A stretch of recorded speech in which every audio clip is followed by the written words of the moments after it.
Central America, and oh boy, the colors in this game are causing colors everywhere to look weird. I wonder what that's going to do. Well, we'll see. Alright.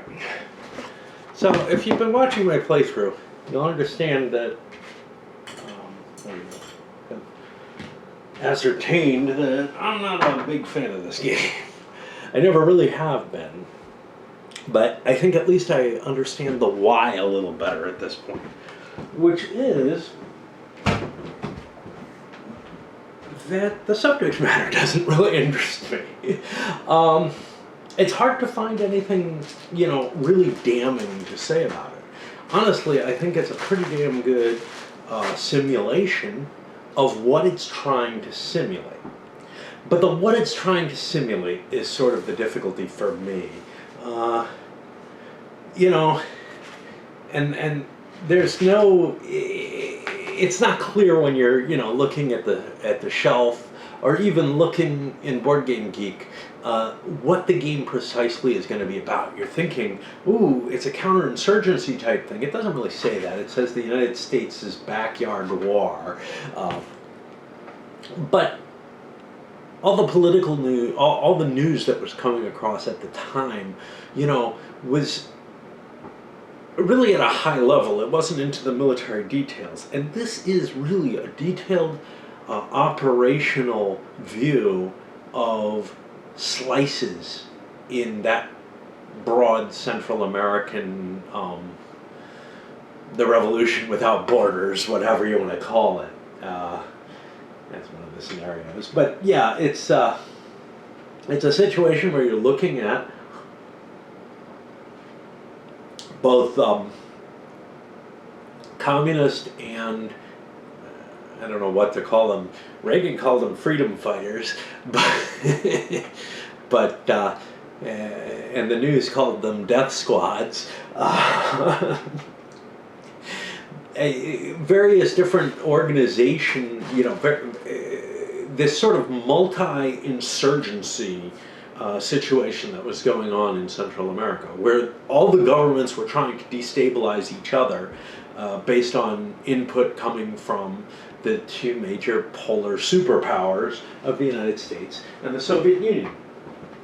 Which, that news sounds like something where if you're playing, the game at the biggest level, it should be about that kind of broad-scale commitment towards, the intervention and whatever. And what am I doing? I'm loading my pipe up for some reason. Or a pipe up, because mine was burning out. And it's not that. It's these slices of maybe a couple months at most, because the turns are like a day or two. I think they're 2 days each. Of a series of operations or of a single operation. In some cases, it may be an entire war, essentially. Showing in detail the military concerns that involve counterinsurgency action at that operational level, as well as, invasions, air support, all that. So what you've got is, these really limited boxed scenarios that are like, this is what's happening. You don't have something, you don't have a freedom in the galaxy type thing. You don't have a coin type game, is what I'm talking about, really. You don't have something that's focused on the counterinsurgency, the hearts and minds, and whatever, the way, say, Vietnam has that overlay. And I crave that, man. I really do. I want that kind of strategic choice to be present in this situation, and that's missing. For the military options, it's just too detailed for my taste. I like detail in my military situations. I find these heavily detailed modern warfare games to be just not up my alley. What other criticisms can I find? you know, it's hard to say because everything's tinted by that lens of, I'm not really all this into it. So, you know, all the scenarios seem kind of the same to me. Why? Because, you know, I'm dealing with this operational level stuff, you know, whereas I could be so much more excited with, let's take something, you know, an American Civil War battle. One battle is so different from the other in my view, just because of my tastes and my interests. So, you know, it's kind of hard to say, well, a game's damn boring. I don't know, you know, it's boring to me. But on the other hand, I find the level of detail that it attempts and largely succeeds in creating, the amount of knowledge that the designer, and the primary designer is this McQuaid guy, who I'm told this is the only game that he's credited with designing. And it may not have been a great seller, you know, but it also may have been, I believe he's a lieutenant colonel. I don't remember. I don't have that listed here. All I have is his name, but I seem to remember when I was peeking through more research on him, he showed up there. He put together an original game design and game development. Well, that gives me the feeling that he handed something that was mostly built to Victory Games and said, what do you think about this? And then additional design and development, we have Mark Herman and Michael Moore. Now, Moore was mainly graphics design, which I kind of would like to see that in a different category, but whatever. And editorial development, probably the rules guy. Whereas Herman, I would assume, sat in a role of developer, but when they put that additional design, you get the feeling that maybe the game that was originally submitted didn't quite work, and there was a lot of effort to bring it into some other concepts. No matter. Wow, you see a lot of names that are recognizable here. Ted Kohler. You know, I mean, it's just so, it's so weird to me to see these names again, even though I should expect it. I don't know. Yeah, I'm in an odd mood today, perhaps. So let's think about components, because that's an easy thing to look at. And then we'll talk about the game system itself. But again, remember, I don't like this because of the subject. It's, you know, if I liked the subject more, I would probably have more fun with it. But my fun level is decreased.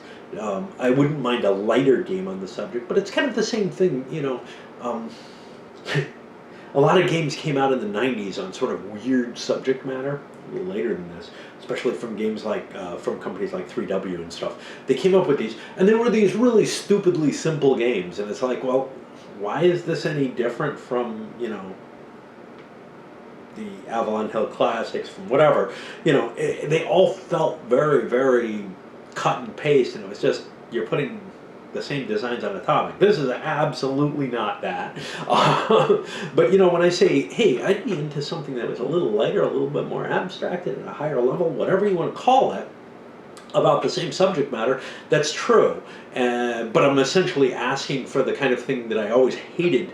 You know, people would be like, not really all that interested in 30 Years' War.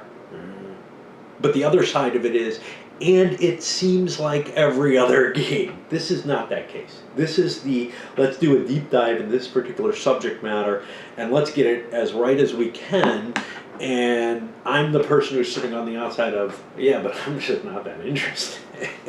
Luckily now the market for war games has expanded to an extent that there are people who were the number of the size of print runs that the companies are putting out are small enough that there's an audience for just about anything that is interesting on its subject matter itself. You know, not just because of the subject matter, it's something that dives into that subject matter and is interesting for it. And that means we're seeing this, you know, blossoming over the last 20 years of these wonderful games, and maybe some not so wonderful ones. The map is your Victory Games quality map.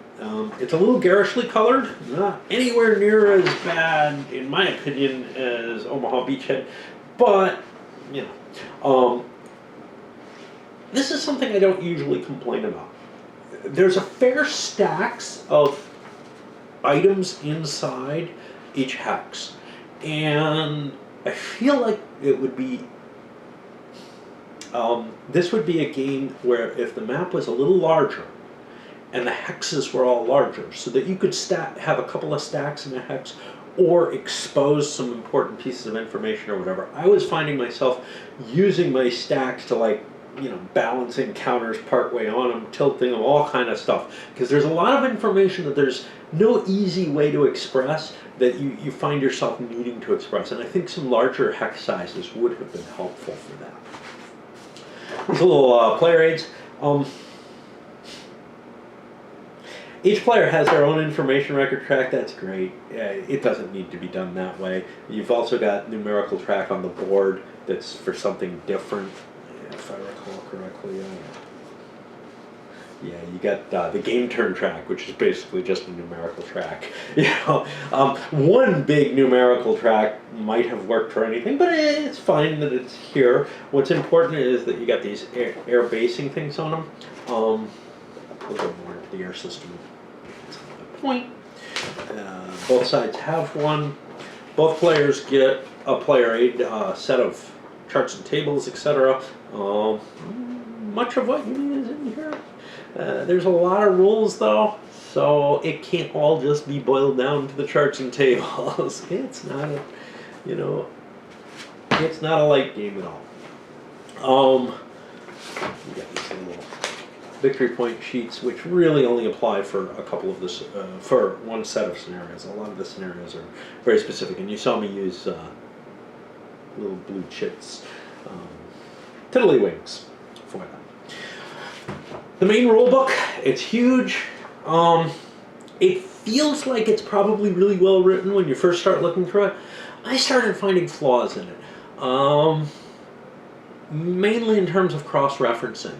And with something so big and without case numbers, it was hard to remember where things are, and the cross-referencing wasn't sufficient. The index wasn't sufficient. It's only a page for, what is it, like 100 and something pages of total rule book, because the index handles all the rules.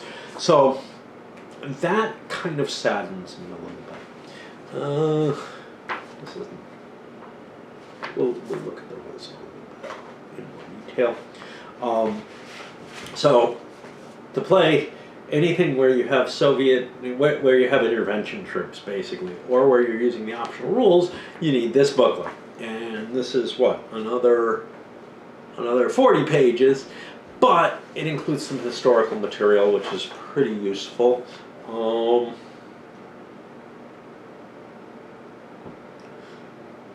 These are really the chrome in a lot of ways to the core system. A system that's already very, very heavy. But you know, you want to check out your smart bombs. You want to use your insurgency units to perform guerrilla attacks, all that kind of stuff. That's all handled in here, and it's giving you more options. Well, most of which, I don't know how much they add to the play value. Certainly there are some situations, like the U.S. is outnumbered in air and has a bunch of standoff attacks. Well, they can get away with stuff that the standard rules wouldn't allow you, to project your air power in that case. However, if the U.S. sends a carrier in, or a carrier group, they're probably not too badly outnumbered in air. They still will be, but you know, that swings you a long ways. It's going to be hard for the communists to respond to a carrier group's air power, at least in limited location. You have a big scenario book, which I find kind of a mess. Part of the problem is the communist setups and reinforcements are all in an insert, and that's just kind of painful. The rules for the scenario generation system are in here. That's what I did as sort of my keystone, where I played a few turns of that and then said, yeah, it's all decided. Because it all seems the same. It really, and I actually think that's a factor. You know, it's like, okay, you have the core game, which is an insurrection against the government. Depending on how well prepared the government is, the insurrection could be a trouble or not. But then beyond that, the intervention forces that are played will often skew the game to a situation where it is really just decided by air power. Not 100%, but certainly my scenario was the U.S. threw in, and that's the problem with the scenario generation or the player control of the intervention levels, which is sort of the most exciting thing, right? You know, the Korean War and whatnot, Vietnam. Well, those scenarios that feel the most exciting to me, the U.S. has the appropriate power to be able to stop any offensive by just committing all their air force.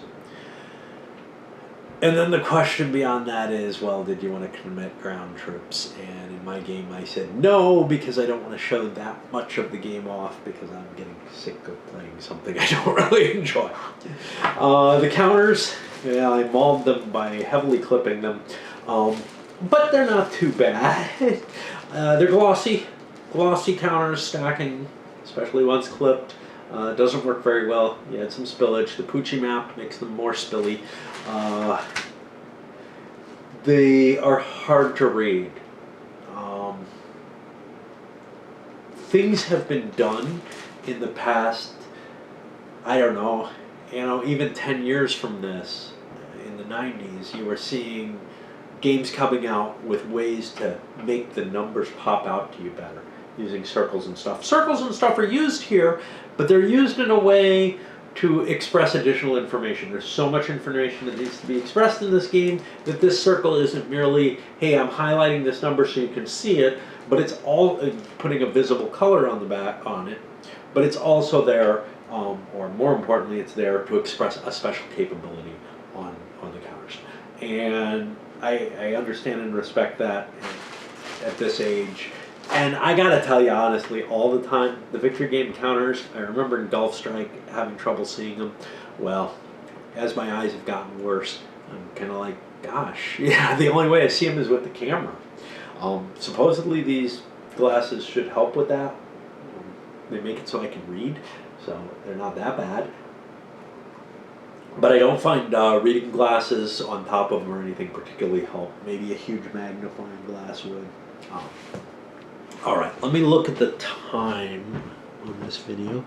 Oh gosh, there's nothing that tells me that, but it does not tell me that I'm running low on batteries. But this new camera can be confusing. I'm going to look at the sequence of play and talk about the major game systems. Oh, yeah, there was something. So I wanted to show you this because all the Victory games came with one of these counter trays, and they are the shittiest counter trays. Okay, no, they're not. Your Quintas were worse. There are other companies that are bad, but they're very flimsy. The plastic doesn't snap onto them in any way. Actually, I think they made some that did snap. I'm not sure, but the plastic doesn't hold on to them very well, and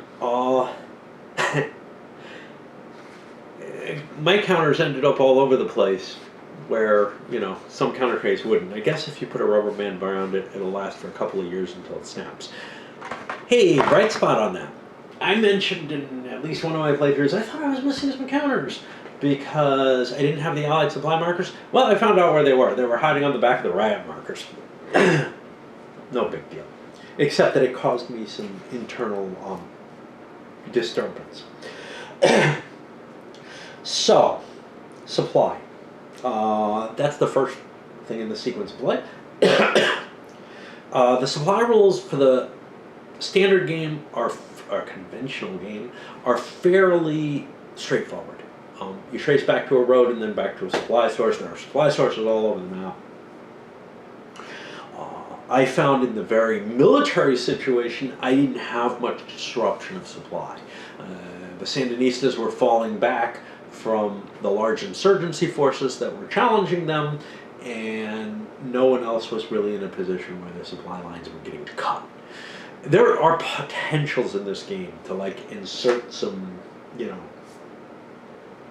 small forces behind units to screw up their supply lines, etc. Wow, I wonder what that light meant. I think it's just low lighting in the room got caught up. You know, there's nothing too exciting about the supply rules at either level. The insertions and the insurgents showing up to cut supply is interesting, but generally didn't apply too much in my more military scenario. Some of the scenarios are more focused on the insurgencies, and that becomes a bigger tool. The optional roles contain a supply set of roles that are more realistic, but so much of a pain in the ass that I kind of decided to ignore most of them. I added where they loosened supply restrictions, for example, the U.S. being able to, you know, get supply to the coasts or whatever. I did not add to the core supply rules to restrict them further, which would have required counting, a lot of counting, because all supply becomes based on movement plans. There's too many counters to do that. There might be some small scenarios where you want to play that way, but not many. Reorganization, you can reorganize your infantry units. Well, you can reorganize all your ground units. If they're damaged, you can get more forces in.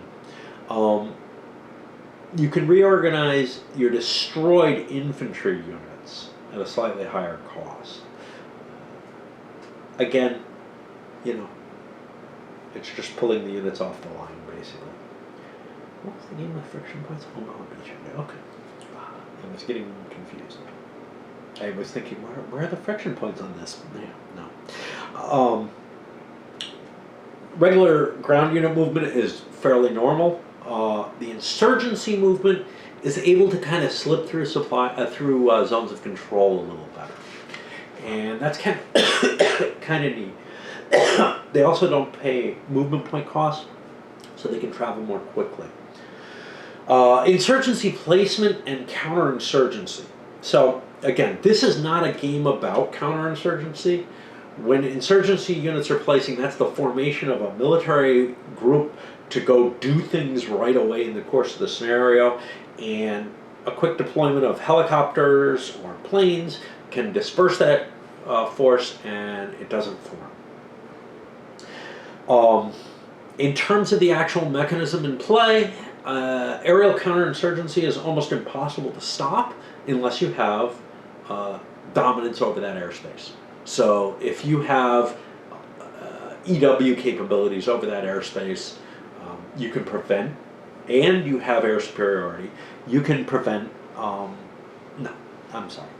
If you have EW capabilities and air superiority, you can prevent someone from counterinsurgencing you. If you're lacking either of those, your opponent is probably going to be able to prevent you from placing any insurgents, unless he wishes to just let you because his air units are more important for something else. And part of the detail of the game is each unit has like a ground bomb capability, but it has an insurgency modifier which multiplies that ground bombardment factor. Again, there's a lot of information on the counters, especially the air ones. The air mission phase. For a real military game, this is probably the heart of the game. This is what decides the game. Bringing the U.S. Air Force and a couple of carrier groups in more or less just knocked the Sandinistas, the Sandinistas as the government of Nicaragua, out of their capability to continue an offensive against their weaker neighbors. Not because they needed their air support so much, but because they needed their air support to get good odds on the combat, but more importantly, the ground bombardment was just causing them too great an attrition level, and eventually solid lines formed. And it only took, like, if it's 2 days per turn, a couple weeks, It only took a few turns for that to happen. Ground combat. Not too not too terribly exciting. It's got something neat. which is, and this was, kind of in vogue at the time, and we haven't seen too many things with it since. A lot of differentiation based on the terrain type. So like, odds don't just become automatic shifts or whatever. There's an interesting differentiation that can be created with that, and the colors here being who has to retreat based on the results. Then a set of many die roll and odds modifiers are college shifts, which takes up this, and there may be some that are missing. I'm not sure. I never used that. I used the one in the play aid to move around just which chart you're rolling on and how many what kind of moves you have. It's nothing too innovative at this point. You were seeing stuff like this in other games already, but it's a presentation that works. The problem is the number of odds modifiers, etc., is hard to maintain in your head, so you have to kind of look. And it's not huge, okay? So like some games just have this huge list and you're like, okay, I'm resigned no matter what. This is one that can kind of trick you into thinking that you can remember the modifiers most of the time after a few rolls. Maybe on the ground combat, maybe not on air combat and stuff like that, bombardment. You have a capacity for reserve to allow for breakthroughs, etc. Reserves are handled in one of two ways. There's armored reserve, where armored units actually, they only move half their movement point allowance, and then they're allowed to put an armored reserve marker on. I don't think they can attack, and then they get an additional movement, which allows you to push, if a breakthrough happens, you can push some armor through and get some depth of penetration. Insurgency units are a little different. They're allowed to attack and still use their reserve, but their reserve is much smaller. But it's insurgency movement, so it might be quicker, to tell you the truth, across the board.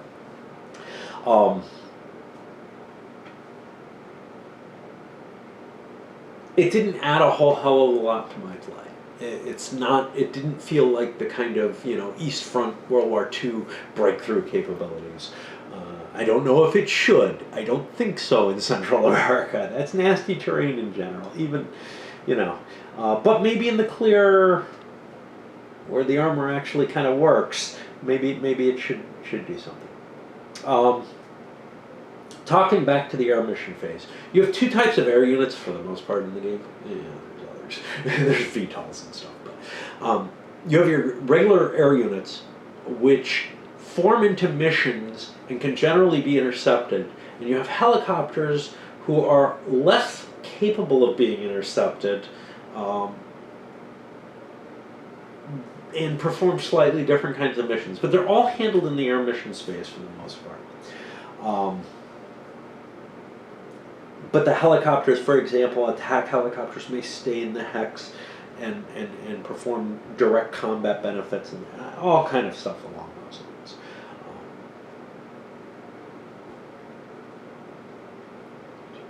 Let me keep looking what I got here.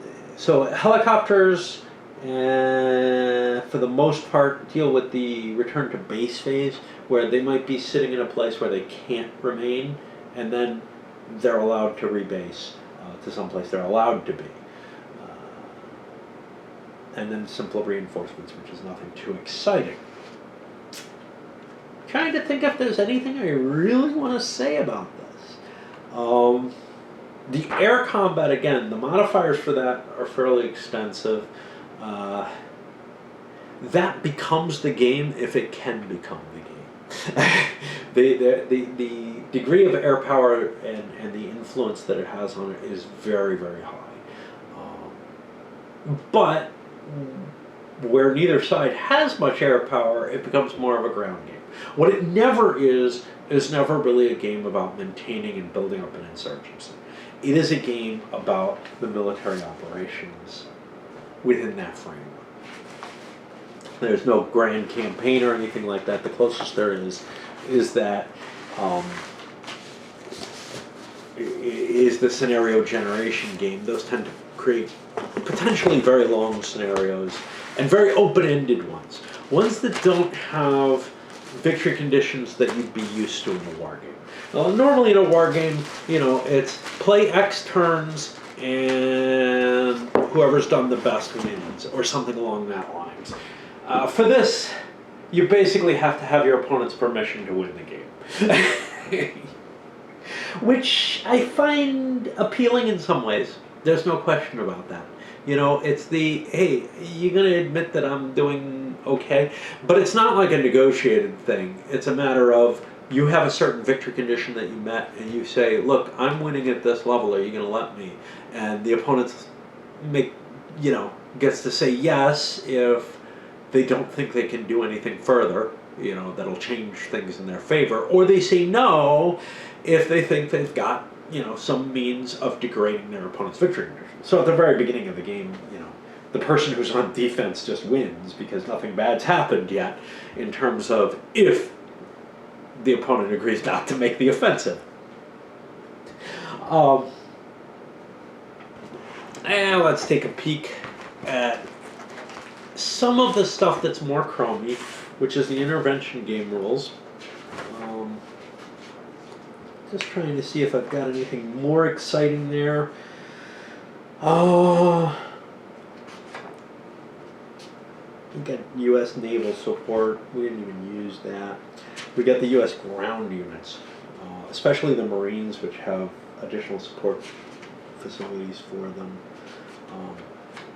Dealing more with repairing facilities and damaging them using other means like demolitions or guerrilla attacks.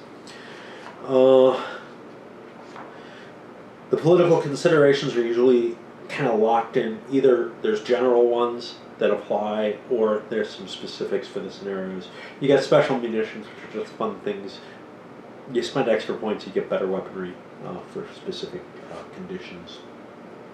Chemical warfare, which I really didn't use for various reasons. It would have raised the tensions and maybe forced U.S. intervention, in the sense that, like, I would have had an excuse. I would have had no good reason not to send the Marines in that case, and I didn't want to do that for various reasons. Anyway,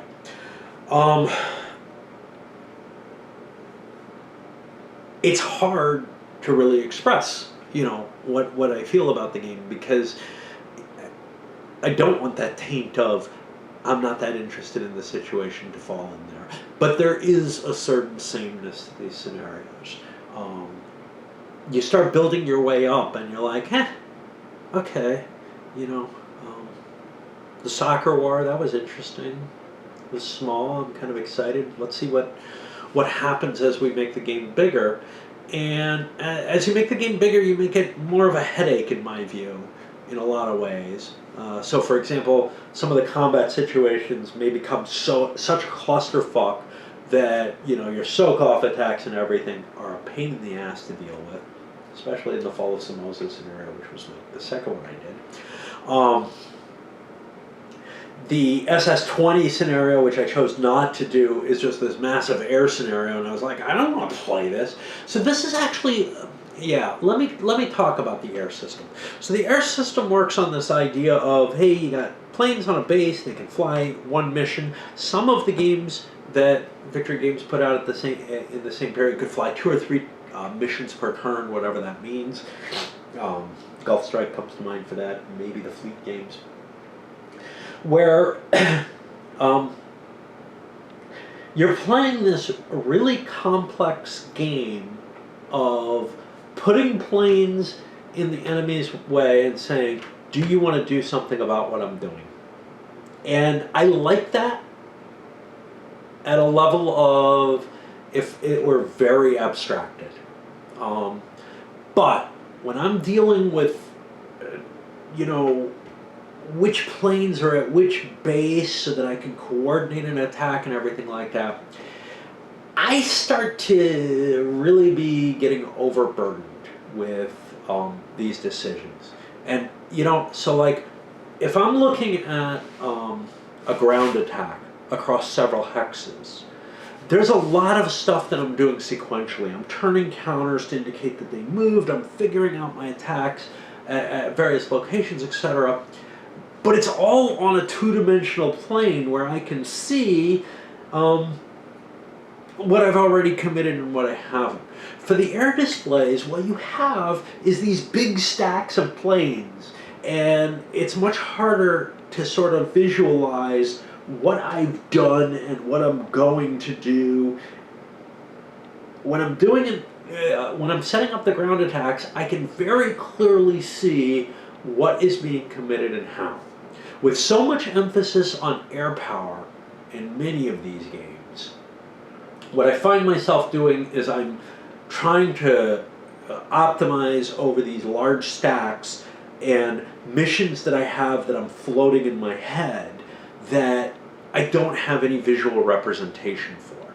And I think that's one of the big hindrances for me.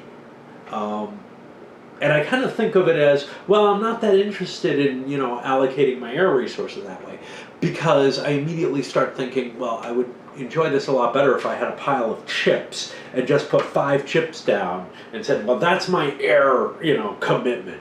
What are you doing about it? And to some extent, there's so much abstraction anyway going on, which is to say, you're not flying 1 mission a day, probably.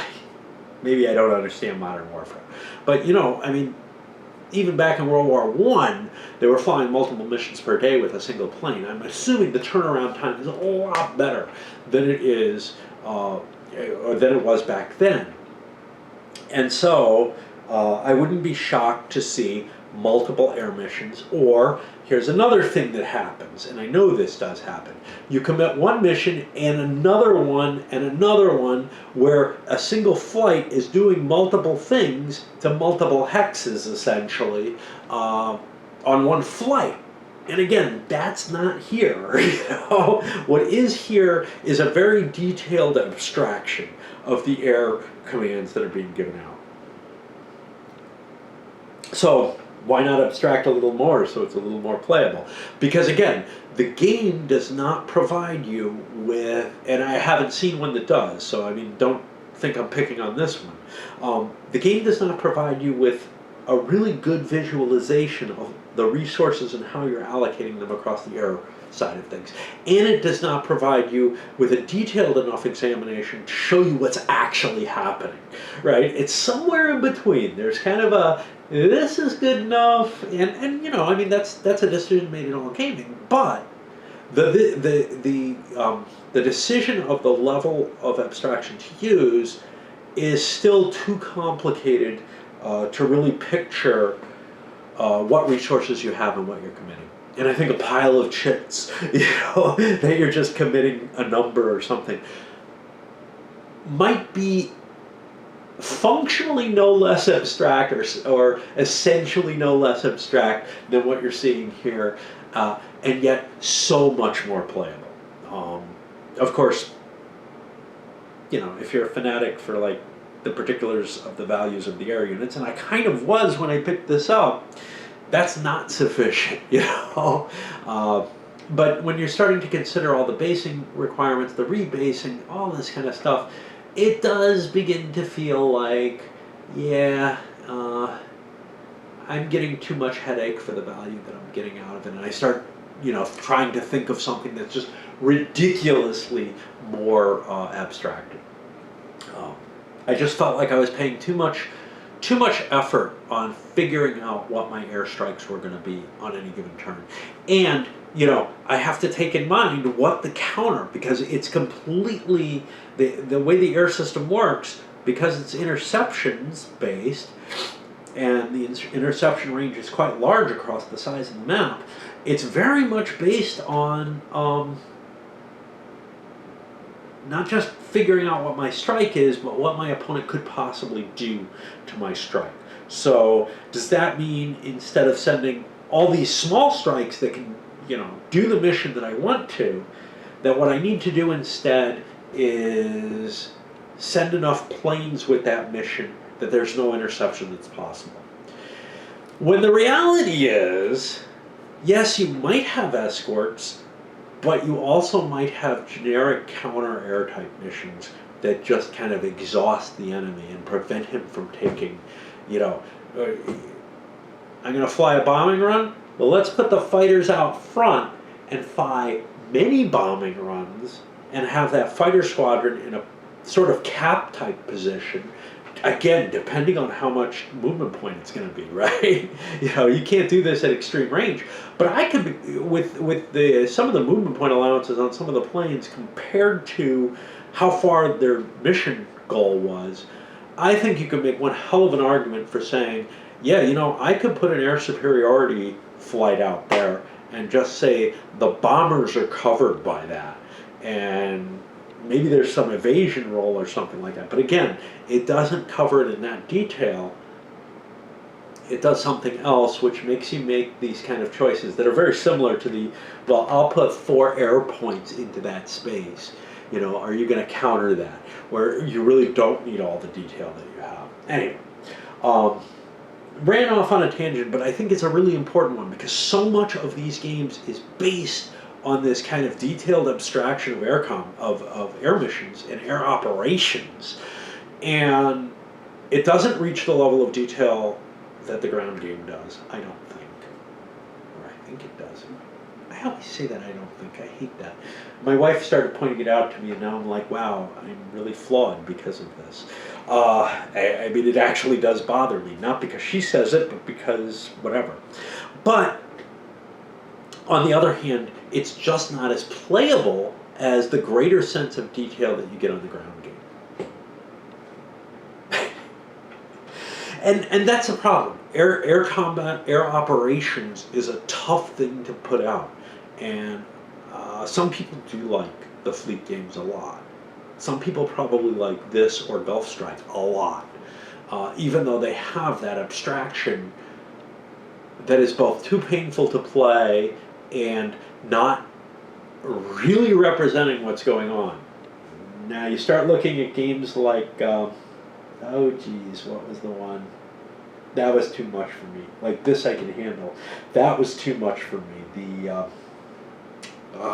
air operational stuff. Jesus, I tried to remember what it was called.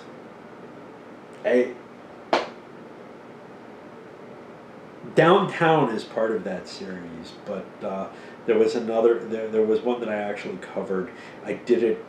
Somebody paid me to cover it. Basically, they gave me money and the game and said cover this, and I did my best. And I feel like I did a horrible job because it's just not my kind of thing. So maybe I don't like air operations games. Shit, I wish I could remember what it was called. Anyway. And it's not like I like modern tactical air either. I'm hoping that I like Bloody April because it's World War I air operation. Got no problem with Luftwaffe. Alright, anyway, for this one, I'm not a big fan of it. I do respect it more than I like it. But I dislike it enough and don't respect it enough that it gets kind of a low rating for me, like a 5. I'm torn between the 5 and a 6, but a 6 is for kind of, so I use 6 for games that I like a lot more and have no problem with playing and don't mind at all, but I'm kind of, I look at them and I'm like, well, this is kind of insipid, like Napoleon at Waterloo translated to, worse components in the 90s. I've seen a number of games that are like that, and I'm like, well, okay, great. But it's not that big a pain. But this is so much of a pain, and I get so little out of it that, yeah, I had to drop my rating down to that 5. And again,